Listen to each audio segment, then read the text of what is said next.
ॾे तोड़े परॾे में ॾिसंदड़ ऐं ॿुधंदड़नि खे मूं साहिल ममरो पारां सिक भरियो सलाम। उम्मीद त अवी गुलाबनि जीअं महकंदा ऐं मुरकंदा रहंदा। असां लतीफ़ियात ते वधि में वधि कोशिशि करे रहिया आहियूं त जीअं बहितरियूं आणियूं ऐं उन में कुझु न कुझु नवाण आणे अवां साहबनि जे आॾो महिरबाननि जी ख़िदमत में अर्ज़ु रखूं। बहरहाल अॼु असां शाह जे रिसाले मां सुर सामूंडीअ जो ज़िक्र कंदासीं। सुर सामूंडी तमामु हिकु वॾो सुर आहे जंहिं सुर जा जेकॾहिं असीं रुख बयानु कंदासीं त उहो इलाही हिकिड़ो वसी तरीन मौज़ू बणिजी वेंदो। बहरहाल सुर सामूंडीअ जो पहिरीं अवां जी ख़िदमत में असीं मुख़्तसिर तारफ़ अर्ज़ु रखूं था। उन खां पोइ सुर सामूंडीअ मां कुझु लतीफ़ सरकार जा बेतब अवां जी ख़िदमत में अर्ज़ु रखंदासीं। त पोइ हाणे हलूं पिया पाण सुर सामूंडीअ जे मुख़्तसिर तारफ़ तरफ़। सामूंडी हिन सुर खे उहो नालो उन जे मज़मून मुताबिक़ ॾिनो वियो आहे छो त उन में सामूंडनि जो ज़िक्र थो अचे। सुर सुर राग में आयल तस्वीर जो ॿियो पासो सुर सामूंडीअ में पेश थियल आहे। हिन सुर में वणजारनि जे सामूंडी सफ़र जो विस्तार आहे।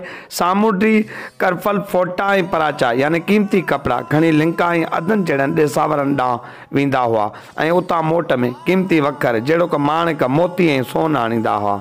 हू उतर लॻे उसंदा हुआ ऐं बहार में वापसि वरंदा हुआ। उसण खां अॻु निहायत ख़बरदारीअ सां सिड़ सिबी साॼा कंदा हुआ ऐं ॿेड़ियुनि खे नवां लाजूं लॻाए आज जूं अवलियूं खणंदा हुआ। मौलमनि खां महिराण जूं ख़बरूं पुछी पग छोड़ींदा हुआ। हू खंड खेड़े पंहिंजे वतन खे सोन अर्पे ऐं हीरनि सां मालामाल कंदा हुआ ऐं उन ई हवस में साह जो बि सांगो न कंदा हुआ। नौजवान विणजारा पंहिंजनि वहन के फू जोबन में छॾे ऐं घर जा सुख तर्क करे महिराण जे मोतियुनि जे तमा में समुंड झागे वञी ॾूराई बंदरनि ते निकिरंदा हुआ। वीचारियूं नोवरनियूं पुठियां गीच पयूं ॻारींदियूं हुयूं ऐं ॿियनि जे वरनि खे ॾिसी सिकारा पयूं भरींदियूं हुयूं। वणजारनि जे उसण वक़्तु संदन ज़ालूं बंदर ते बि ॻोढ़ा ॻाड़ींदियूं हुयूं ऐं वंझ खे वर विझी या ॻरे खे झले पंहिंजे कांधनि ॾांहुं सिक ॿॼियूं अखियूं खणी पयूं निहारींदियूं हुयूं ऐं खे न वञण ऐं रही पवण लाइ पयूं लीलाईंदियूं हुयूं। वणजारनि खे इहा ई पहिरें पार जी वाई वातम हूंदी हुई ऐं उहो पंहिंजे ज़ालुनि खे रोंदो ऐं पचंदो छॾे जहाज़ हाकारे हलिया वेंदा हुआ।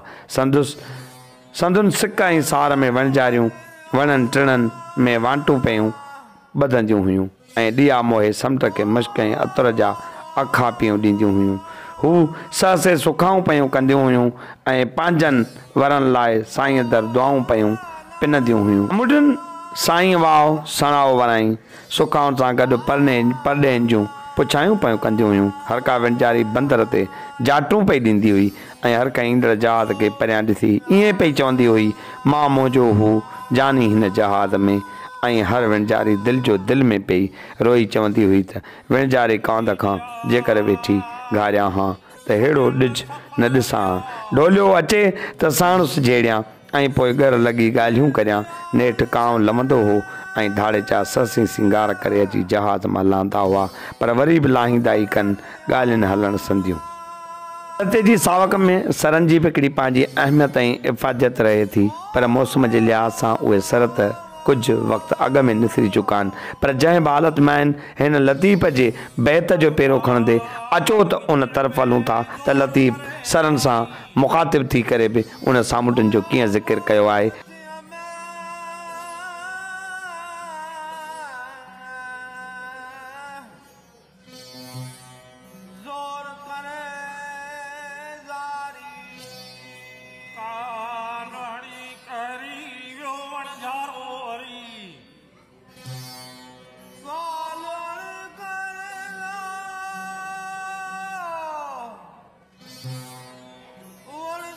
सामूंडीअ जे अंदरि सामूंडनि जी जेका ज़िक्र ऐं फ़िक्र करे थो उहो तमामु हिकिड़े दिलकश अंदाज़ में आहे। संदुसी शहर जेको आहे सर निसरिया पांध सर उहे ई आहिनि। लतीफ़ जे शेर जो जेकॾहिं पेरो खणूं था त उहे सर जेके आहिनि उहे ई आहिनि पर मौसम जे करे हाणे सर उहे पका थी विया आहिनि। सर निसरिया पांध उतर लॻा आव पहिरीं मूं तो काण कांध ते सहसे सुखाऊं कयूं।